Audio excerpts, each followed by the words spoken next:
Specifically नॉर्सेट के लिए क्या आपको स्टैंडर्ड टेक्स्ट बुक को रेफर करने की जरूरत पड़ी, या आपको लगा कि जो नर्सिंग नेक्स्ट लाइव का वीडियोस है या मटेरियल है दैट वाज इनफ? थोड़ी जो पढ़ी थी, जो मैंने नोट्स बनाए थे, वही मैं रिवाइज करता था। फिर बस मैं फास्ट ट्रैक क्लास में मेरा वो कंटेंट थोड़ा अपडेट होता था और मुझे चीजें रिवाइज होती थी। मैंने थोड़ी कहीं और से नहीं पढ़ी है, सिर्फ सर वही एनएनएल के नोट्स पूरे मैंने अच्छे से बनाए थे, वही मैं सेम मतलब लूप पे कंटिन्यूअसली रिवाइज करता जा रहा था। Hi everyone, this is Dr. Ankit Goyal, your mental health nursing faculty at Nursing Next Live, and I have with me Tasadduq Hussain, who has got an awesome rank of AIR 91 in the recently conducted NORCET 8.0. So I welcome Tasadduq, and in fact हम सब लोग बहुत eagerly wait कर रहे हैं आपकी journey को सुनने के लिए। जी सर, सबसे पहले सर गुड आफ्टरनून सर आपको, और बहुत बहुत शुक्रिया सर आपको और पूरी एनएनएल टीम को सर। जी, तो सबसे बहुत पहले बहुत मैं शुक्रिया। चाहूंगा कि आप अपने बारे में हमें कुछ बताइए, इंट्रोड्यूस कीजिए अपने आप को।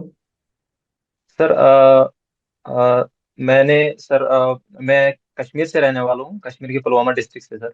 और मैंने अपनी ग्रेजुएशन कंप्लीट की है एसजीपीजीआई लखनऊ से सर, 2019 से 2023 दिसंबर तक। 2023 दिसंबर तक मैंने कंप्लीट किया है सर।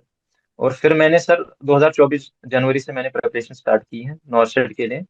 और हम्म। जनवरी में ही मैंने प्लान सी प्लस लिया था सर, एनएनएल से। जी सर, ओके, तो सिक्स आई मंथ होप, के लिए लिया था। राइट, आई होप सब लोग वहाँ पे सेफ हैं, सुरक्षित हैं आपकी जगह पे, है ना? बिल्कुल सर।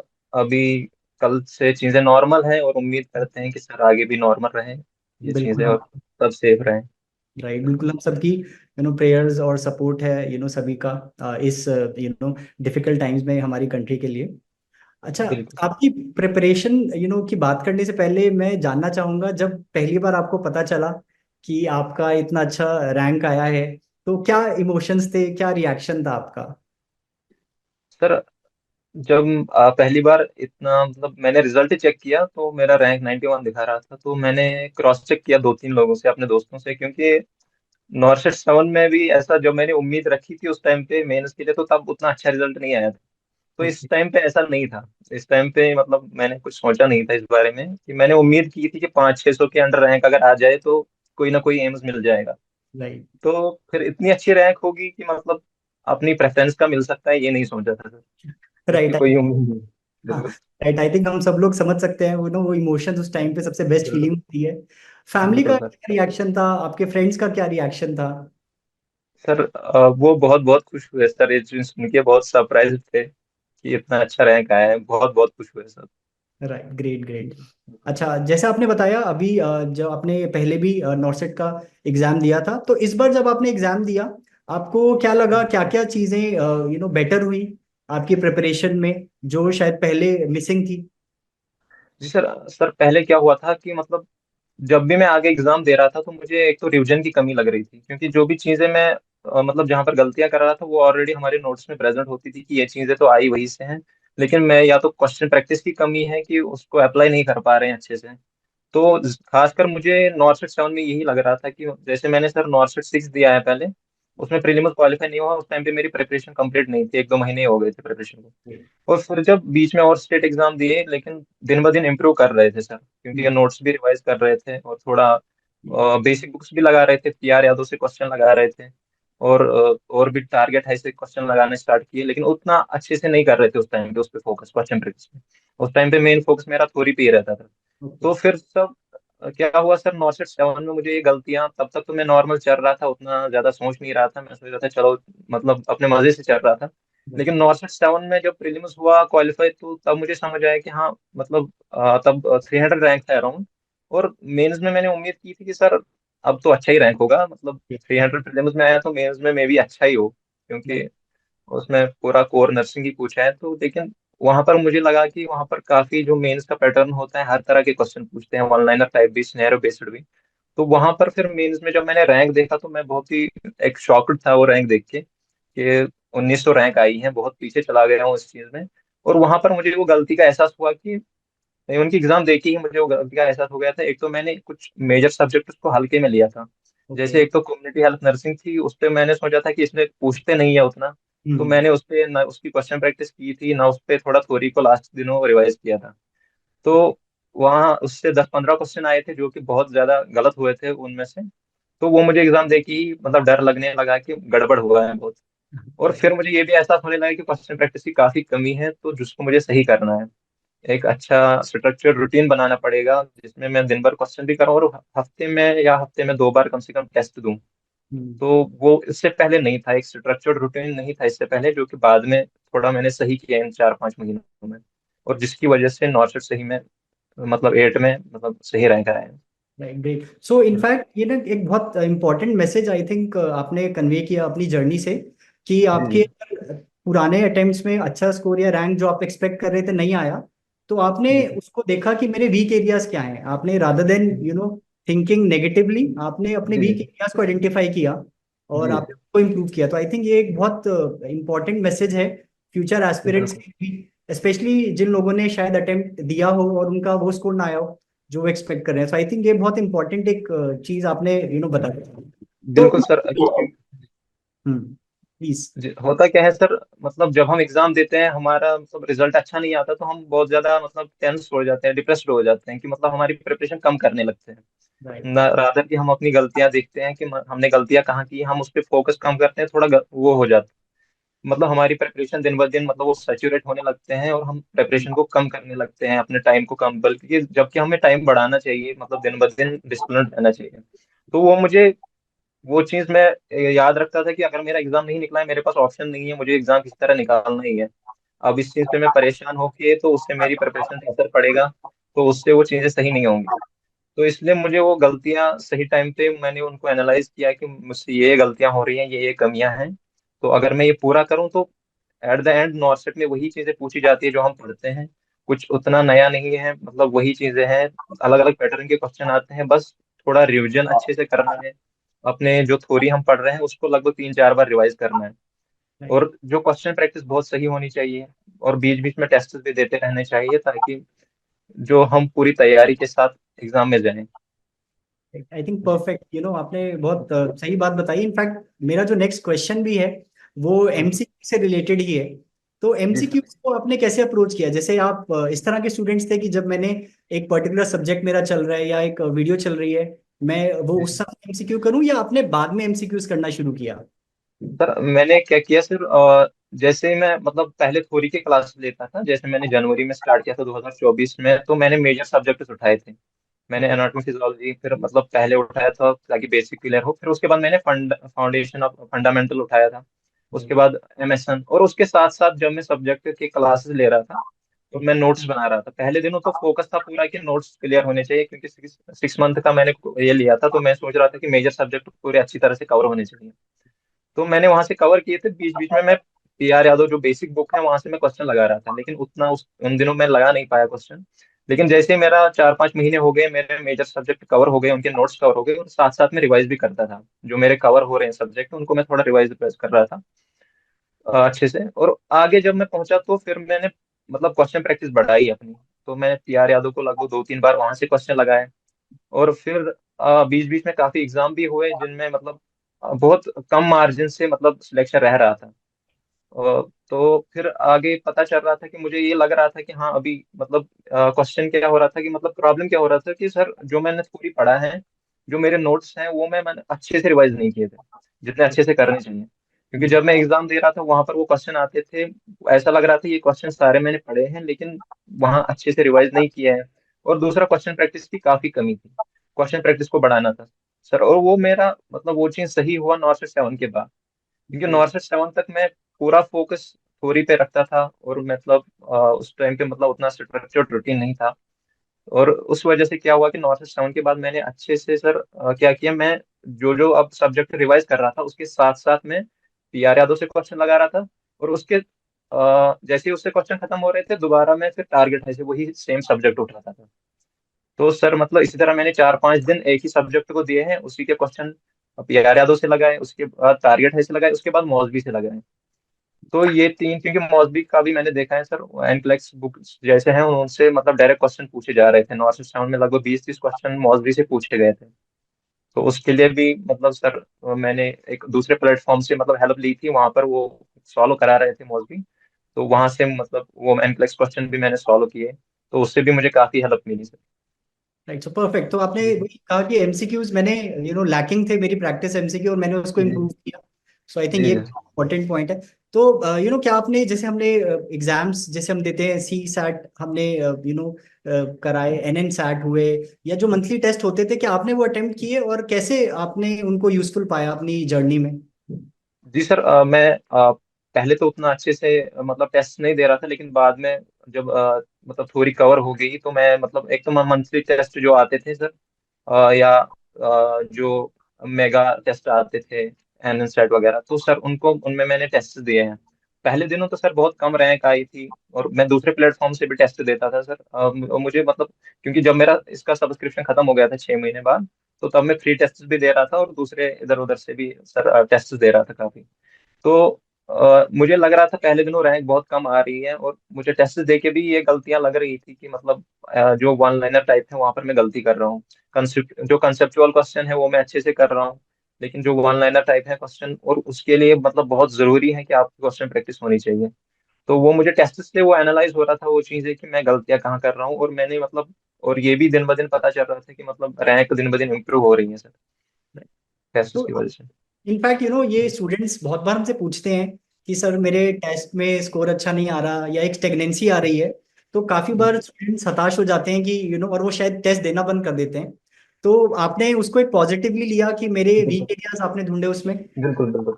और उनको इम्प्रूव किया। तो मतलब टेस्ट देना आपने बंद नहीं किया, वो आप नहीं कंटिन्यूअसली। नहीं सर, नहीं सर। मतलब जब सर आगे आगे बढ़ रहे थे, काफी एग्जाम दे रहे थे, तो यही गलतियां मतलब रियलाइज हो रही थी कि गलतियां कहाँ कर रहे हैं। एक तो क्वेश्चन प्रैक्टिस नहीं कर रहा है, एक तो टेस्ट मतलब मैं पूरी अच्छे से नहीं दे रहा हूँ। तो फिर मैंने टारगेट बनाया था कि हफ्ते में एक टेस्ट तो देना ही देना है, कुछ भी हो जाए, या तो दो टेस्ट देने हैं। खासकर संडे को तो टेस्ट देना है, या बीच में अगर टाइम मिला तो उसमें भी देना है, लेकिन किसी भी हाल में टेस्ट देना ही देना है। लेकिन सर पहले दिनों होता है कि सर पहले दिनों रैंक हर एक बच्चे की कम ही आती है, मेरी भी बहुत कम आ रही थी। कभी कभार ऐसे ज्यादा बच्चे दे रहे थे टेस्ट तो मतलब 1,000 से ऊपर ही आ रही थी रैंक। ओके। कभी कभार 2,000 ज्यादा आ रही थी, तो सर मतलब वो देख के मतलब थोड़ा हताश होते थे। लेकिन फिर भी मैं ये सोचता था कि मतलब कहाँ कहाँ गलतियां हुई है, रिवाइज अच्छे से करना है, नोट्स को 3-4 बार मुझे अच्छे से रिवाइज करना है। और जो बेसिक बुक्स हैं उनसे क्वेश्चन मुझे रिपीट पे लगाने पड़ेंगे, तभी ये चीज़ सही हो सकती है। और वही चीज़ मैंने किया सर, मतलब एक प्रॉपर शेड्यूल बनाया। मैं दिन में मतलब 200-300 क्वेश्चन लगाता था, फिर पीआरओ टारगेट से, क्योंकि ज्यादातर क्वेश्चन बेसिक ही आते हैं, और नॉर्सेट भी कोशिश करता है कि मतलब 50-60% वो क्वेश्चन ऐसे ही वन लाइनर टाइप या टारगेट है जैसे बुक से ही पूछता है, उन्हीं टॉपिक्स पे पूछता है। और उसके बाद वो थोड़ा टफ बनाने के लिए 10-20 क्वेश्चन, एक तो 20-30 क्वेश्चन वो पुराने पूछता है जो रिपीट पे होते हैं नॉर्सेट के, और थोड़ा नए डालने के लिए वो एनक्लेक्स से क्वेश्चन उठाता है सर, जिस तरह मॉस भी है सर, आपने ऐसी बुक्स हैं। कहा आपने 200 से 300 क्वेश्चंस लगाए पर डे। तो जी सर। ये फेज कब था जब आप मेन वीडियोस देख रहे थे, तब आप ये कर पा रहे थे, इतने क्वेश्चंस अटेम्प्ट कर पा रहे थे डेली? सर या ये मैं तब करता है जब मेरी जिन दिनों में थोड़ी कवर कर रहा था, उन दिनों तो इतना नहीं हो पा रहा था। उन दिनों में मतलब थोड़ा बहुत उस टॉप सब्जेक्ट के रिलेटेड या टॉपिक के रिलेटेड थोड़ा थोड़ा बहुत क्वेश्चन हो रहे थे। राइट। और थोड़ा कभी कभार वो जो प्लान जीरो में कुछ टेस्ट हैं 20-20 क्वेश्चन वाले, वो टेस्ट दे रहा था कभी कभार। मैं ज्यादा उतना नहीं दे पाया, क्योंकि मेन फोकस उन दिनों थोड़ी पे था। वो सर अच्छे से तब हो पाया जब मैंने नॉर्सेट जब मैंने मेंस दिया, तो मेंस में मैंने देखा कि मतलब काफी सारे क्वेश्चन टारगेट है जैसे बुक से डायरेक्ट पूछे गए थे। टारगेट है इसमें मौजूद इन बुक से, तो तब मुझे ये भी रियलाइज हुआ, और मुझसे वो क्वेश्चन गलत हो गए थे जो बड़े ही सिंपल थे, जो मैंने पढ़ रखे थे। वो एग्जाम हॉल से बाहर निकलती ही मुझे समझ आएगा कि ये क्वेश्चन का इसका आंसर तो ये था, लेकिन मैंने किया वो है। तो तब राइट। मैं समझ गया कि क्वेश्चन प्रैक्टिस की बहुत जरूरत है। तो तब मैंने सर नॉर्सेट 7 के बाद ही तुरंत, मुझे लगता है जब एक तो एग्जाम देने के बाद ही प्रिपरेशन दोबारा स्टार्ट की थी, क्योंकि मैंने सोचा था रिजल्ट का वेट नहीं करते हैं, जब होगा अच्छा तो तब देखते हैं। और जिस दिन रिजल्ट भी आया था उस दिन मैं थोड़ा परेशान हो गया, लेकिन मैंने अगले दिन से स्टार्ट किया है। मैंने फास्ट ट्रैक क्लासेस 7 की दोबारा स्टार्ट की देखना, और उनको लगभग 2-3 बार मैंने उनको भी रिवाइज किया। फिर और मैंने हर दिन एक रूटीन बनाया कि सुबह मुझे लगभग 100-150 क्वेश्चन पीआर यादव से लगाने हैं। जब पीआर यादव खत्म हो जाएगा उसके बाद टारगेट है से लगाने हैं। तो यही सर मैंने मतलब डेली स्टार्ट किया कि लगभग फिर तो मैं लगभग 200 300 400 क्वेश्चन, कभी कभार 500 क्वेश्चन भी वन लाइनर टाइप लगाता था, क्योंकि ऑसम। मेरी थोड़ी बहुत सारी कंप्लीट हो गई थी। अच्छा। और फिर मैंने सर जो मॉसबी है उसको भी, उससे पहले थोड़ा नॉर्सेट सेवन से पहले मैंने उतना अच्छे से नहीं देखा था, मतलब किया था। लेकिन नॉर्सेट सेवन के बाद मैंने नॉर्सेट मेंस में देखा काफी क्वेश्चन एनक्लेक्स बुक से उठाए गए हैं डायरेक्ट। तो फिर मैंने उसको लगभग मॉसबी को नॉर्सेट एट आते आते ही मैंने लगभग 3-4 बार उससे भी क्वेश्चन लगाए हैं। तो जी सर। बिल्कुल मैं देख पा रहा हूँ, इनफैक्ट जो एस्पिरेंट्स हैं उनके लिए भी एक बहुत अच्छा मैसेज है कि जब आप थ्योरी पढ़ रहे थे तब भी आप एमसीक्यू सॉल्व कर रहे थे। जी एक बार जी आपने सर। थ्योरी पढ़ लिया उसके बाद आपने एमसीक्यू के नंबर इंक्रीज किया। जी सर बिल्कुल। ग्रेट। अच्छा, हमने काफी नेशनल लेवल सीबीटीज कंडक्ट किए, जैसे कि national NORCET skill assessment test prelims के जी लिए, सर। और आपका मेंस के लिए भी था, तो वो आपको कितना यूजफुल लगा अपनी जर्नी में? हाँ हाँ सर, जैसे मैंने नॉर्सेट सेवन की बात की सर, मैंने प्रीलिम्स के काफी टेस्ट दिए थे। तो प्रीलिम्स में तो कॉन्फिडेंस था मैं कि मतलब ऐसा पैटर्न आता है, 100 क्वेश्चन आते हैं, मतलब इस 20 क्वेश्चन ये आते हैं, और मतलब एक तो उतना मतलब कट ऑफ भी उतना ज्यादा नहीं है क्योंकि सिर्फ क्वालिफाई करना है उसमें। लेकिन जो नॉर्थ सेवन में क्या किया था मैंने, उसका इवन कि पैटर्न थोड़ा अलग था उस दिन, और मैंने टेस्ट दिए नहीं थे उतने मेंस वाले। तो उस बार क्या हुआ था कि मुझे मेंस में वो फैक्टर भी था कि मैंने मेंस जैसे टेस्ट नहीं दिए थे, कि जो 160 वाले 3 घंटे बैठना। क्योंकि क्या होता है जब दो सेक्शन करते हैं 40 क्वेश्चन वाले, तो मतलब वो दिमाग जैसे लगता है कि अब काम करना बंद कर रहा है। तो हर क्वेश्चन को 2-3 बार देखना पड़ रहा है, वो ब्लर जैसा हो रहा है। तो ऐसा होने लगा, तो फिर मैंने वहां पर भी ये सोचा, एक तो मुझे इन 5-6 महीने, अगले 6 महीने में कम से कम मेंस के 10-20 टेस्ट देने हैं, या ज्यादा देने हैं जितना हो सके, ताकि मुझे वो पैटर्न समझ पाऊं मैं अच्छे से। और वो एग्जाम में वो एंग्जाइटी ना आए, इस पैटर्न जो डिफरेंट पैटर्न होता है। क्योंकि जो 100 क्वेश्चन वाले पैटर्न में हम तो बहुत सारे स्टेट एग्जाम भी देते हैं जिनमें वही सेम पैटर्न होता है, तो उसकी आदत हो गई होती है। लेकिन मेन जो एग्जाम है वो मेंस है इस टाइम पे, जहाँ पर हमें परखा जाता है हर तरह से, जहाँ पर वन लाइनर टाइप भी क्वेश्चन पूछे जाते हैं, सिनेरियो बेस्ड भी पूछे जाते हैं, और मैच तो कॉलम वाले भी पूछे जाते हैं ऐसे। तो हर तरह के क्वेश्चन पूछे जाते हैं, तो वहां पर मतलब वो पैटर्न एक तो टेस्ट दिए होने चाहिए, बहुत जरूरी है। तो जब मुझे पता चला कि एनएनएल क्लासरूम पे मतलब टेस्ट डाले हैं, ग्रैंड 6 टेस्ट डाले थे, और भी और 5-6 टेस्ट और डाले थे, तो मैंने वो टेस्ट दिए थे सर। एक तो प्रीलिम्स से पहले, मतलब प्रीलिम्स के बाद मैंने दिए थे 5-6 टेस्ट। और फिर क्या हुआ था सर, मैंने और कोशिश की थी कि मैं मतलब जो नॉर्थ से पहले 10 दिन है उनमें भी 4-5 टेस्ट और दे पाऊँ। लेकिन उनमें मतलब क्या हुआ सर, मुझे ट्रैवल करना पड़ा, क्योंकि मैंने और भी मुझे एक दो एग्जाम और देने थे। पीजीआईसीएच का भी दिल्ली में देना था सर, और आरआरबी का भी वहां से जम्मू में देना था, फिर 2 तारीख को मेंस भी था। तो मेरे वो 5-10 दिन लगभग ट्रैवल में चले गए, और थोड़ा माहौल भी उस टाइम पे टेंस था। तो उस वजह से मैं लास्ट के 10 दिन, उनकी ये डर भी था कि लास्ट के 10 दिन जो बहुत ज्यादा इंपॉर्टेंट होते हैं, वो मेरे इस चीज में चले गए। लेकिन फिर भी मैं पॉजिटिव रहा कि मुझे ये सब नहीं सोचना है, क्योंकि ये चीजें मेरे कंट्रोल में नहीं है। मुझे बस फोकस करना है। मैंने 5-6 महीने पिछले, या पिछले 1 साल से मैंने बहुत अच्छी पढ़ाई की है, तो मुझे बस वो जहन में रखना है। तो बस उसी चीज को अप्लाई करना है वहां पर। तो जी सर। तो आई थिंक परफेक्ट, आपने एक टॉपर का माइंडसेट एक्सप्लेन किया कि जो चीजें मेरे कंट्रोल में है मैं उस पर फोकस करता हूँ। जी सर। साथ साथ एक और मैसेज जो आपने कन्वे किया कि जो सीबीटीज जो हमने कंडक्ट किए, जो आपने दिए और जो और अदर एग्जाम्स दिए, तो उससे जी आप सर। प्रैक्टिस मिली। जब आप एक्चुअल एग्जाम जी में सर। बैठे तो वो जो एंजाइटी जो बहुत हाई हो जाती है, वो जी सर। कंट्रोल में थी उस टाइम पे, जी राइट? सर। और सर एनएनएल का ये फायदा है सर, मतलब जो इसके टेस्ट थे मतलब वो थोड़ा एक लेवल हाई होते हैं। जब आप राइट। मतलब एग्जाम में देते हो वहां पर थोड़ा उससे बेसिक ही आते हैं क्वेश्चन। तो वो वहां पर वो डर खत्म हो जाता है, क्योंकि जब आप टेस्ट देते हो, मल्टीपल टेस्ट मैंने दिए हैं, मतलब उस पे एनएनएल क्लासरूम में मेंस के टाइप वाले, तो वहां पर मतलब वो डर खत्म हो गया है, क्योंकि वहां पर थोड़े क्वेश्चन थोड़ा हाई लेवल के होते हैं। अगर आपका रैंक कम भी आता है लेकिन उससे कोई मैटर नहीं करता है, क्योंकि वो पेपर थोड़ा टेस्ट टफ ही बनाए जाते हैं, जबकि उससे कम लेवल के मेंस में आते हैं या नॉर्थ में पूछे जाते हैं। राइट, जी इनफैक्ट सर। इसे हम हैबिचुएशन कहते हैं। यू जी गेट सर। हैबिट ऑफ उस तरह के लेवल के पेपर देने में कि एक्चुअल एग्जाम इतना आपको डिफिकल्ट उस बिल्कुल। time में नहीं लगता है ना, राइट? बिल्कुल।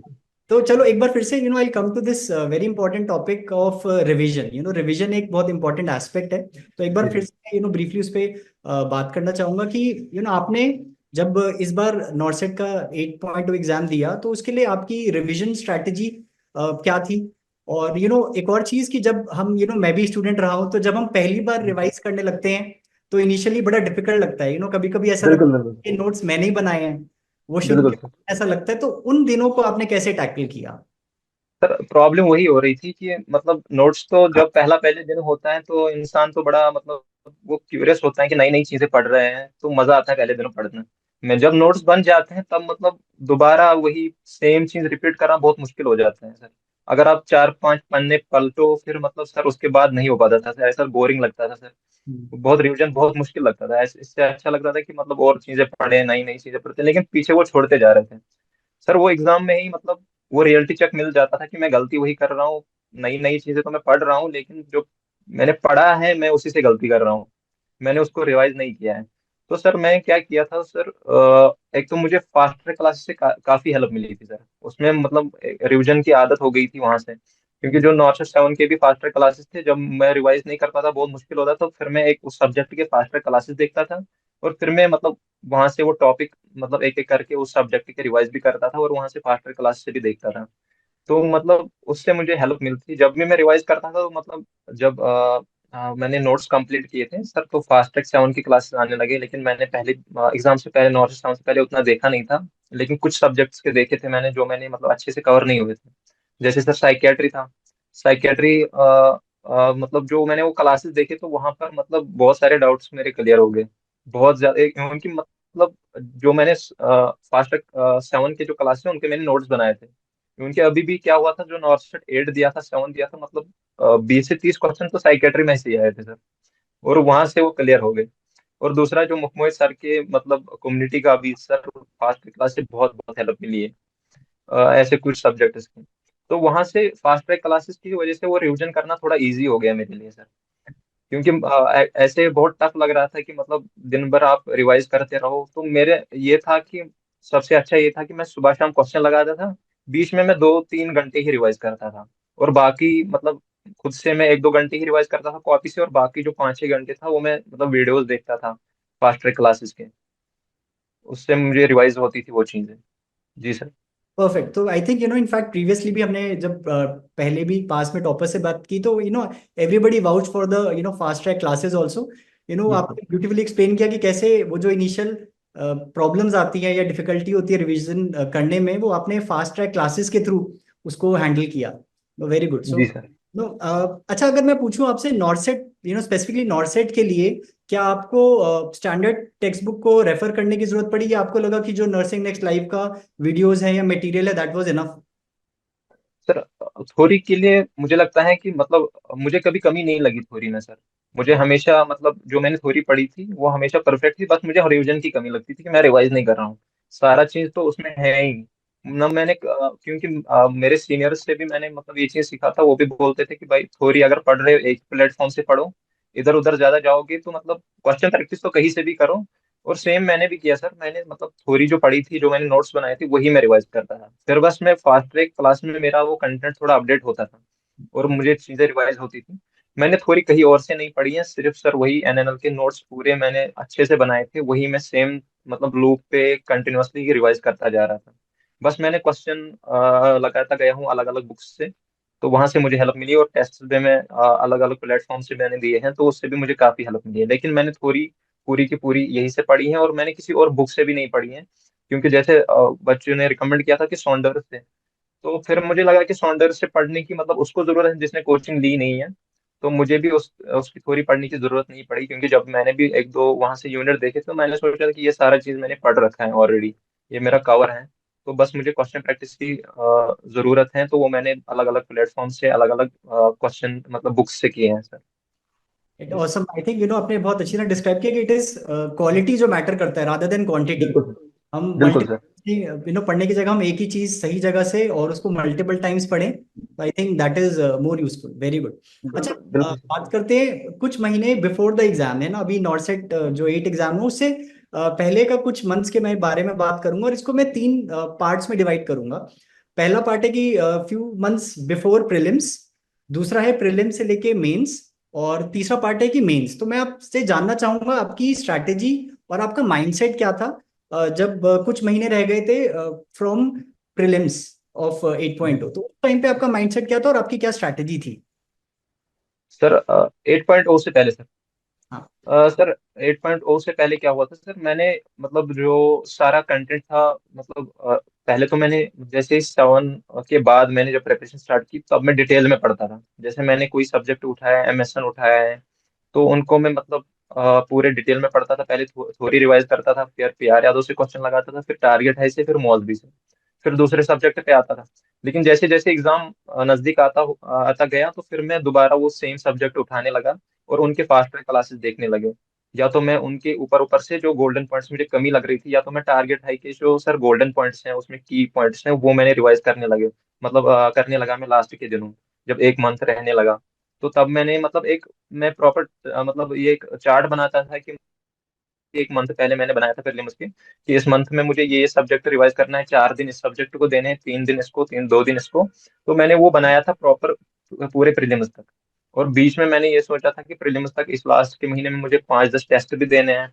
और हर दिन क्वेश्चन प्रैक्टिस में नहीं छोड़ रहा था सर, भले एग्जाम हो ना हो, वो मैंने उन लास्ट के मंथ में एग्जाम के दिन तक मैंने हर दिन मतलब एक तो बेसिक बुक से जो वन लाइनर टाइप क्वेश्चन है वो मैं 200-300 लगाता था दोनों, मतलब कभी कभार या तो उससे कम हो पाता था, 100-150 ही। लेकिन मैं हर दिन वो क्वेश्चन प्रैक्टिस कंटिन्यू कर रहा था अपनी। और बस लास्ट के दिनों मैंने ये कंसाइज अपने मतलब चीजों को ही पढ़ता था, हर चीज को डिटेल में नहीं जा रहा था, ऊपर ऊपर से जो मैंने ऑलरेडी पढ़ रखा है उसी को, उन गोल्डन पॉइंट्स को रिवाइज करता जा रहा था। जी सर। राइट। थिंक आप कहना चाह रहे हैं आप बहुत फोकस्ड हो गए थे एग्जाम से कुछ महीने पहले कि मैंने पढ़ के आई हैव एसिमुलेटेड कि क्या क्या मुझे रिवाइज करना है, और आप जी उसी सर। को रिवाइज कर रहे थे। I think that is a very बिल्कुल। गुड वे ऑफ जी हैंडलिंग सर। मंथ्स। अच्छा, अब आते हैं प्रीलिम्स से लेके मेंस तक। जब आपने प्रीलिम्स जी सर। एग्जाम दिया और जब मेंस एग्जाम था, तो क्या होता है कि जो रिजल्ट डिक्लेयर्ड होता है वो काफी दिन बाद हुआ। जी मुझे लगता है मुझे उसका आंसर पता है, बट स्टिल मैं आपसे पूछना चाहूंगा कि प्रीलिम्स के कितने दिन बाद आपने फिर से अब मेंस की तैयारी शुरू कर दी?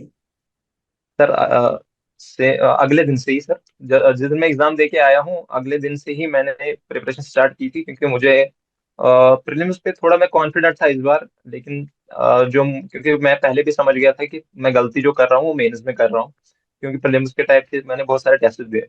फिर भी मैंने सोचा था चलो अगर प्रीलिम्स का रिजल्ट अच्छा नहीं होता है तो तब भी मुझे पढ़ना ही है किसी भी हाल में, तो मैं ये दिन वैसे भी वेस्ट नहीं कर सकता। तो मैंने प्रीलिम्स में ये माइंड में बना लिया था कि मेरा पेपर अच्छा गया हो खराब हो, मेरा मैं ये सोच के रखता हूँ कि मेरा मुझे मेहनत देना है 2 तारीख को, मुझे मेहनत देना ही है। तो मैंने अगले दिन से ही दोबारा स्टार्ट किया, जो मैंने सब्जेक्ट्स ऑलरेडी रिवाइज किए थे उनके दोबारा मैंने सर सेम। और फिर मैंने मतलब जो मुझे पता था कि एनक्लेक्स से ज्यादा पूछ रहे हैं ये लोग, मतलब एग्जाम में क्वेश्चन पूछ रहे हैं ज्यादा नॉर्थ। तो मैंने वो थोड़ा मौसबी को फिर दोबारा वहां से स्टार्ट किया उन दिनों। मैंने सोचा कि एक बार मेन से पहले एक बार रिवाइज कर सकूं ताकि मेन सब्जेक्ट उसको। तो मैंने वहां से उसके क्वेश्चन डेली करने स्टार्ट किया, और बाकी मैंने सेम स्टार्ट मतलब रिपीट किया सर। मैं दोबारा पीआर के क्वेश्चन लगाने लगा, टारगेट हाई के क्वेश्चन लगाने लगा, क्योंकि मुझे पता था मेंस में भी अब यही पूछने वाले हैं। कोई उतना, बल्कि थोड़ा प्रीलिम्स थोड़ा मेंस से ये होता है कि उसमें थोड़ा कंसेप्चुअल क्वेश्चन ज्यादा पूछते हैं प्रीलिम्स में। लेकिन प्रीलिम्स में कट ऑफ कम होता है तो उतना असर पड़ता नहीं है। लेकिन मेंस में काफी ज्यादा हर वैरायटी के क्वेश्चन पूछते हैं, ज्यादातर उसमें लगभग 80 to 90 क्वेश्चन तो सीधे वन लाइनर टाइप ही होते हैं। जो पिछले दो मतलब नॉर्थ से हम पैटर्न देख रहे हैं उसमें मतलब वन लाइनर टाइप ही होते हैं। और 10 से 20 क्वेश्चन जो प्रीवियस ईयर के क्वेश्चन मैंने ज्यादा फोकस किए थे, खासकर प्रीलिम्स और मेंस के बीच में, जो एनएनएल ने भी मास्टर स्ट्रोक मतलब वो सर दिया था। तो उसको भी मैंने 2-3 बार रिवाइज किया था उस बीच में। ज्यादातर मैं क्वेश्चन प्रैक्टिस पे ही फोकस रखता था उस टाइम पे भी, और मैं रिवाइज थोड़ी चीजें कर रहा था, और वो भी फास्ट ट्रैक क्लासेस भी मैंने एक बार और देखी थी सर उस बीच में, राइट। प्रीलिम्स मेंस के बीच में। बहुत इंपॉर्टेंट मैसेज है फ्यूचर जी एस्पिरेंट्स के लिए कि आपने प्रीलिम्स का एग्जाम दिया, तो don't waste your time. Even if आपको लगता है बिल्कुल। शायद अच्छा नहीं गया रिजल्ट, एग्जाम नहीं गया, बट स्टिल आपने कहा कि मेंस देना है, उसका फोकस करके, बिकॉज वो जो कुछ दिन होते हैं before the result declaration, I think वो बहुत क्रूशियल होते हैं एम्स बिल्कुल सर। एग्जाम के लिए आपके ना। राइट। बिल्कुल बिल्कुल। तीसरा जो पार्ट है इस क्वेश्चन का ये है कि मेंस एग्जाम से एक दिन पहले का मैं पूछना चाहूंगा। रात को आप सोने लगे उससे पहले अगले दिन मेंस एग्जाम देना है, तो तब आपका माइंडसेट क्या था? और जब आप मेंस के लिए सुबह उठे और ड्यूरिंग द एग्जाम ऑल्सो आपका माइंडसेट क्या था, उसके बारे में आप हमें थोड़ा सा बताइए। सर जो जैसे मैंने सर नॉर्थ 8 जैसे 7 पे क्या हुआ था सर, मैं बहुत जो लास्ट के 2-3 दिन थे मैं थोड़ा नर्वस हो गया था सर, टेंस हो गया था कि क्या होगा उस दिन, मतलब पैटर्न थोड़ा अलग है, मतलब हर चीज को मैं पकड़ने लगा था, ये भी पढ़ना है ये भी पढ़ना है। लेकिन नॉर्थ 8 पे मैंने सर ऐसा कुछ नहीं सोचा, मैंने सोचा मैंने जो सब कुछ पढ़ ही लिया है, ऐसा कुछ लास्ट के दिनों मैं पढ़ नहीं पाऊंगा 2-3 दिन में। तो मैंने एक तो ये फोकस किया लास्ट के 2-3 दिन में कि मैंने प्रॉपर नींद लेनी है, बस 8 घंटे 7-8 घंटे प्रॉपर। वो लास्ट के 2 दिनों, क्योंकि एग्जाम में क्या होता है कि मतलब वहां पर नींद आने लगती है या तो सर दर्द होने लगता है सर, ये चीजें होने लगती हैं। तो वो, और मैंने ज्यादा लास्ट के दिनों सिर्फ मैंने 2-3 दिन जो थे मेन से पहले, उन दिनों मैंने सिर्फ टारगेट है कि गोल्डन पॉइंट्स पढ़े हर सब्जेक्ट के, या कुछ नोट्स में मुझे कुछ इंपॉर्टेंट लगता था कोई टॉपिक, जैसे सीपीआर है, ईटी ट्यूब है फंडा से, तो वो ऊपर ऊपर से मैंने रिवाइज किया लास्ट के दिनों। लेकिन ज्यादा मतलब मैंने दिन में उन दिनों खुद को मतलब वो स्ट्रेस में नहीं डाला। लास्ट के 2-3 दिन में बड़ा ही फ्री माइंड होके रह गया कि सर जो होगा वो होगा, अभी मुझे कुछ ज्यादा नहीं सोचना है। मैं बिल्कुल मतलब माइंड को मैंने फ्री कर दिया था सर लास्ट के 2-3 दिन, Right. कि मुझे बिल्कुल भी कुछ नहीं सोचना है, मैंने पढ़ रखा है, तो अब लास्ट के 2-3 में कुछ नया नहीं कर सकता हूँ। वहां पर मेरी लास्ट के 5-6 महीने की नॉलेज देखी जाएगी। ट्रू। बिल्कुल। इनफैक्ट बिल्कुल। आपने रिलैक्स्ड माइंड रखा, एग्जाम से बिल्कुल। पहले आप कॉन्फिडेंट थे बिल्कुल। प्रिपरेशन को लेके, और आपने कुछ नया नहीं पढ़ा, आप जो आप रिवाइज कर रहे थे, जी आप पढ़ रहे थे, उसी को आपने रिवाइज किया। Very good. सर, बिल्कुल अच्छा। सर, वो मैंने मतलब प्रीलिम्स के बाद ही मैंने सोचा था कि मुझे नया कुछ नहीं पढ़ना है इन 10-20 दिन के बीच में, क्योंकि उससे मैं एक तो परेशानी हो सकता हूँ कि अब ये चीज मुझे नहीं पता, ये चीज नहीं पता।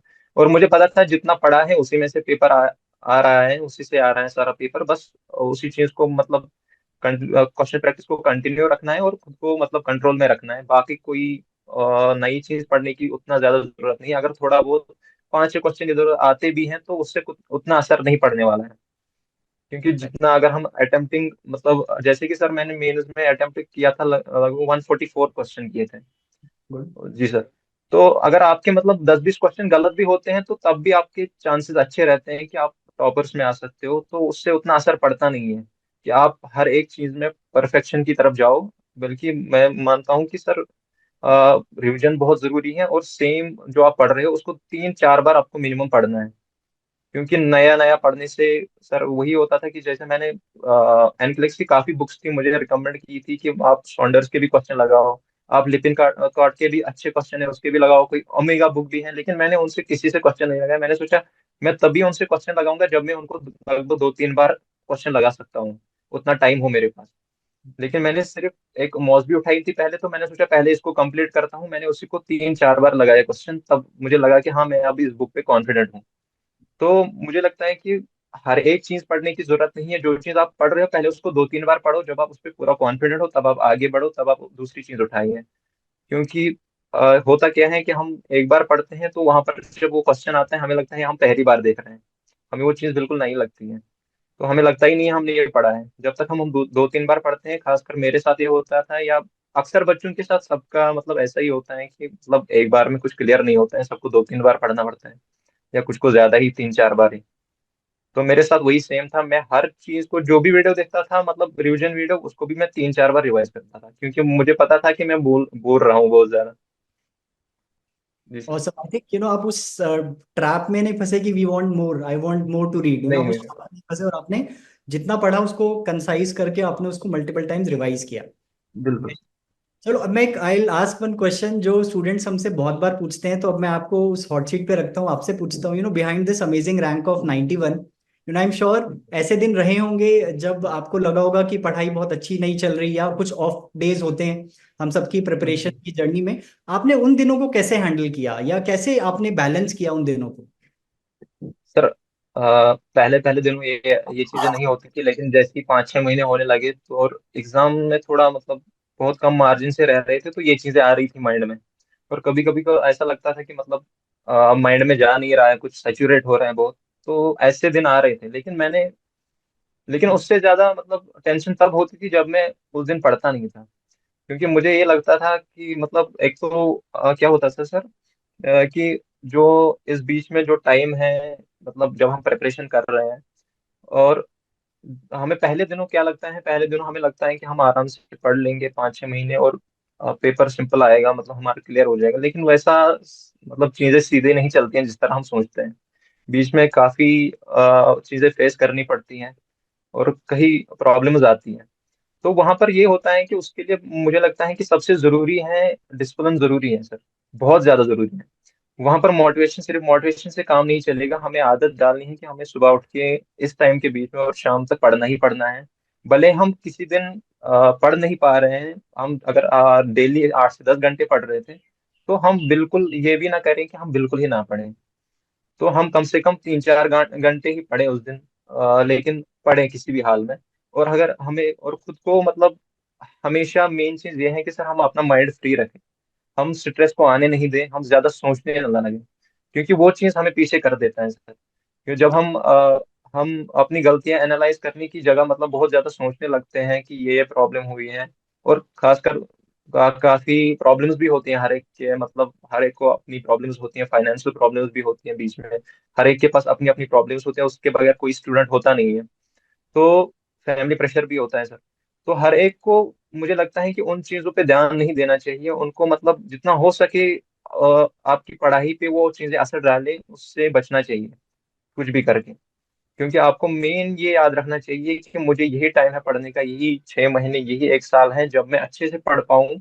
और मेरा अगर एक बार क्लियर हो गया तो ये सारी चीजें सॉर्टेड हैं, अब उसके बाद कोई प्रॉब्लम नहीं है। तो ये माइंड में रखना है कि मतलब मुझे अपने खासकर प्रिपरेशन में सबसे ज्यादा जरूरी है कि आपको माइंड को फ्री रखना है। क्योंकि बहुत हमने बहुत सारा पढ़ भी रखा होता है, लेकिन एग्जाम में भी हम यही गलती करते हैं, हम बहुत ज्यादा परेशान, हम स्ट्रेस्ड होते हैं, हम बहुत ज्यादा सोचते हैं कि पेपर कैसा आएगा कैसा नहीं आएगा। उन दिनों मुझे लगता है कि बहुत ज्यादा फ्री माइंड होके जाना चाहिए, बिल्कुल ऐसा वैसा नहीं सोचना चाहिए। आपने जो पढ़ा है एग्जाम में वही आने वाला है, बस आपको बहुत ज्यादा शांत मन के साथ क्वेश्चंस को अटेम्प्ट करना है। आपको उस टाइम पे ज्यादा इधर उधर नहीं सोचना है सर।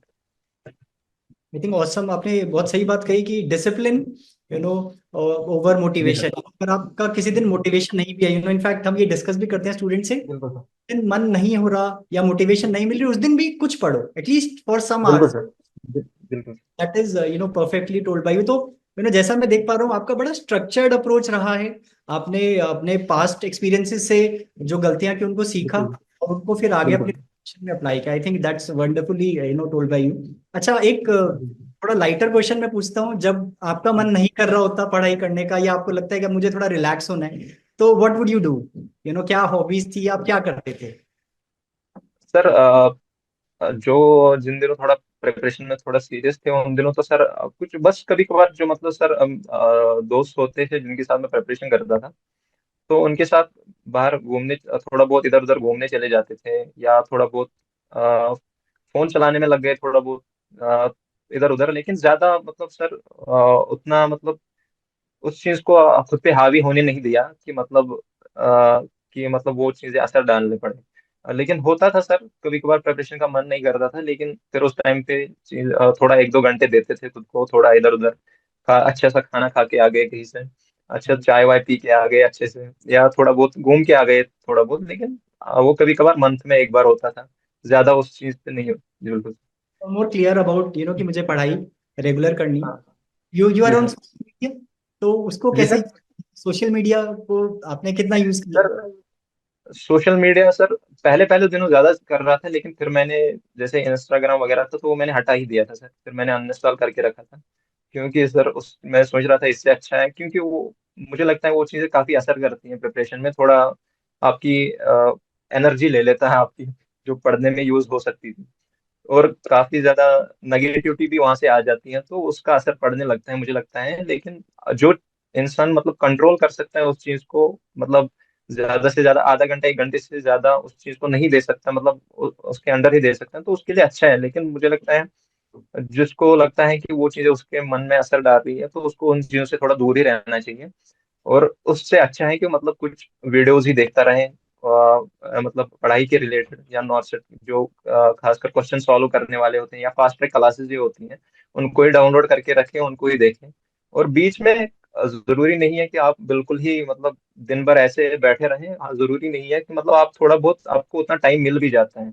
आपको अगर आप दिन में आपको पढ़ाई का अच्छा टाइम मिलता है, आप अच्छे भी सोने का भी टाइम मिलता है। क्योंकि नॉर्सट के लिए अगर आप 6 से 10 घंटे के बीच में भी पढ़ाई करते हो तो आप आराम से इस एग्जाम को क्लियर कर सकते हो, अगर आप डेली उतना टाइम दे रहे हो। और अगर आप डेली इतना टाइम दे रहे हो मतलब तो आप आराम से उस एग्जाम को क्लियर कर सकते हो। लेकिन मेन चीज ये है कि आप परसिस्टेंट हो अपनी पढ़ाई को लेके, आप अगर जितना टाइम इतना दे रहे हो तो तब अगर आप थोड़ा 1-2 घंटे इधर उधर भी दे रहे हो तो उससे उतना असर पड़ने वाला नहीं है आप पे। जी सर।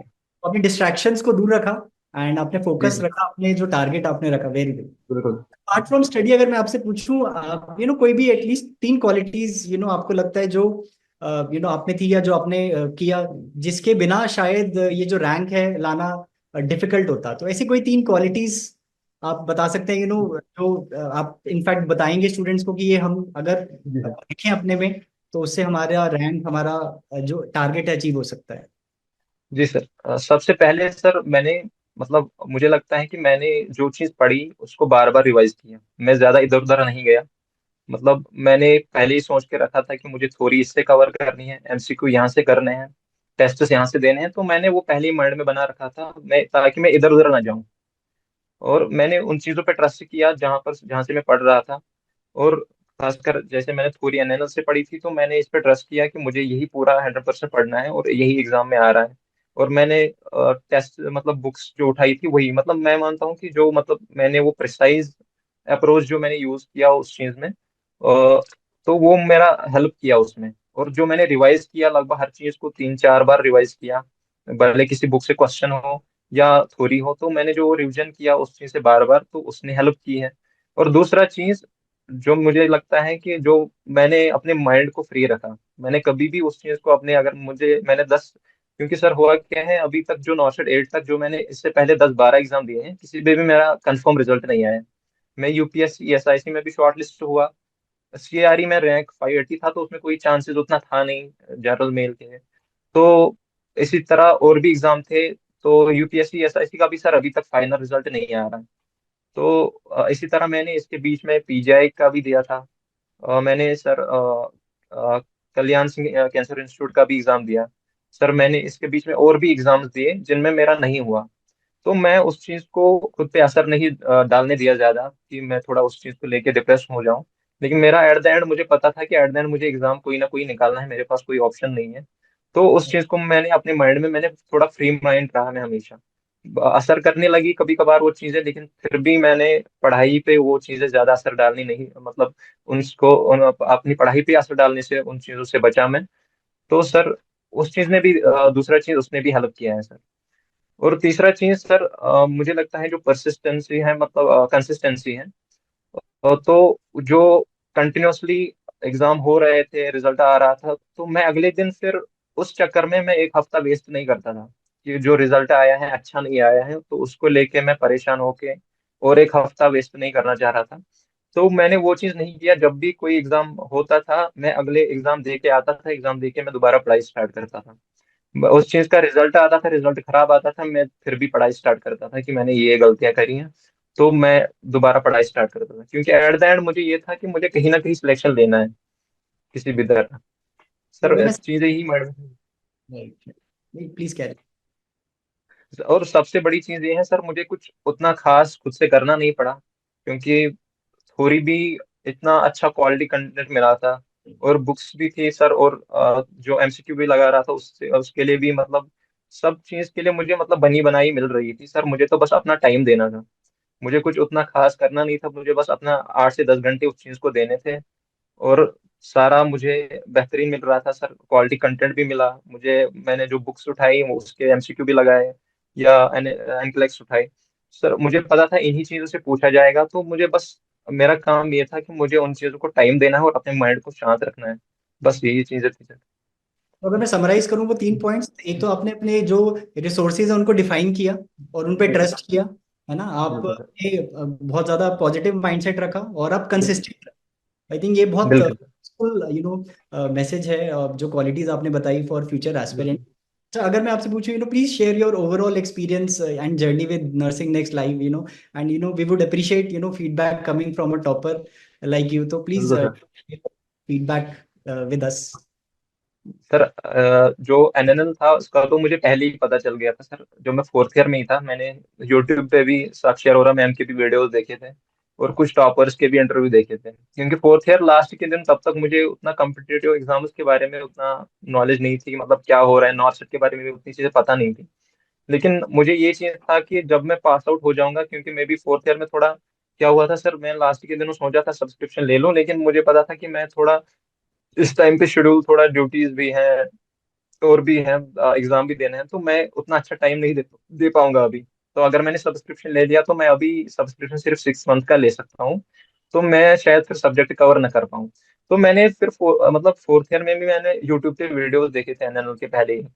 तो मुझे वहां पर लगा कि बहुत अच्छा पढ़ा रहे हैं, जो मेरे लिए बहुत जरूरी है, क्योंकि मुझे बेसिक से पढ़ना था सर, क्योंकि मुझे लग रहा था अपना बेसिक भी मेरा मतलब बहुत खराब है, उतना क्लियर नहीं है चीजें। तो मुझे लग रहा था कि एनएनएल उतना डेप्थ में पढ़ा रहा है कि बेसिक से लेके आपको एडवांस की तरफ ले जा रहा है। तो वो मेरे माइंड में पहले ही था कि मुझे लेना ही है, एनएल मुझे लेना है। तो सर मैंने क्या किया फिर, पास आउट होने के तुरंत बाद मैं दिल्ली आया था। तो वहां पर मैं नारायण सर को मिला था सर। उनसे भी मैंने डिस्कस किया था कि सर ऐसे मुझे लेना है। तो उन्होंने कहा कि बिल्कुल। तो मैंने फिर 6 मंथ का वहां से सब्सक्रिप्शन लिया, क्योंकि मैंने पहले भी इंटरव्यू देखे थे सर, जहाँ पर बहुत ऑनेस्टी के साथ कुछ बच्चों ने बोला था कि मतलब एक मुझे याद है एक इंटरव्यू जो AR1 आशीष कदम का था सर, साक्षी अरोरा मैम के साथ। तो वो इंटरव्यू मुझे बहुत वहां पर भी मुझे एक डायरेक्शन मिल गई कि मतलब इसने कैसे पढ़ा है। मतलब कोई शॉर्टकट यूज करने का कोई मतलब है नहीं आपको लेना, मतलब कोई लिफ्ट है नहीं इस चीज के लिए, हर एक को सीढ़ियाँ लेनी है। जैसे ये कहते हैं पीडियाट्रिक वाले सर कहते हैं, आनंद सर। तो सबको सीढ़ियाँ लेनी है, स्टेप वाइज चलना है, तो एक ही रास्ता है। तो मैंने सोचा कि एनएनएल उस चीज के लिए मेरे लिए बेस्ट है, क्योंकि एक तो कंटेंट भी बहुत अच्छा है। और जब मैंने पढ़ना स्टार्ट किया, मैंने फंडा स्टार्ट किया, सबीना अली मैम ने पढ़ाया, मतलब मुझे ये लग रहा था एट द मंथ एंड कि मुझे सारी चीजें मतलब दिमाग में छप गई है, क्योंकि फंडा सबसे ज्यादा मेन सब्जेक्ट होता है। और वो मेरा इतना क्लियर हो गया कि मुझे उसी टाइम पे बहुत कॉन्फिडेंट मतलब फील हुआ उस चीज को लेके। तो फिर साक्षी ओबीजी का तो पता ही है सर, उसमें कोई शक है नहीं। तो बहुत अच्छे से पढ़ाया। फिर इसी तरह मैंने सारे सब्जेक्ट्स कवर किए। और जब मैंने ये चीज जब मैंने कवर किया, तो सबसे अच्छा जो मैंने एनएनएल का और एक चीज देखा, वो फास्ट ट्रैक क्लासेस थी। क्योंकि जहां पर अगर आपको कहीं पर कंटेंट अपडेट करना है, तो वहां पर वो चीजें हेल्प करती थी। और बहुत सारे मतलब क्वेश्चंस वहां से डायरेक्ट भी आते थे। जैसे मैंने कम्युनिटी का भी देखा, जैसे मैंने आपको बताया था सर, मैंने नॉर्थ ईस्ट टाउन में हल्के में ले लिया कम्युनिटी को।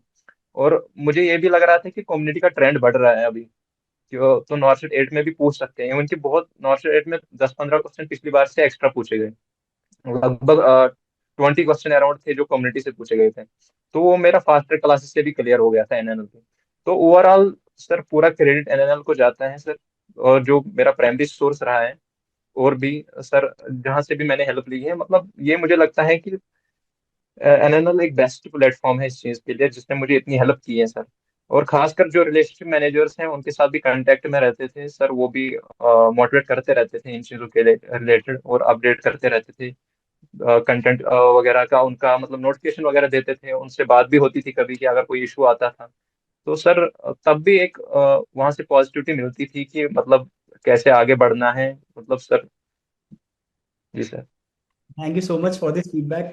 Lastly, I would like you to please give any message. आप अपना कोई मैसेज देना चाहें अपनी फैमिली को, अपने फ्रेंड्स को, जिन्होंने आपकी हेल्प की। साथ ही साथ also I would like you to give a message to the future aspirants, जो बहुत हम्म, ईगरली आपका इंटरव्यू देख रहे हैं। उनके लिए भी अगर आप कुछ मैसेज देना चाहें, the stage is all yours. बिल्कुल बिल्कुल सर।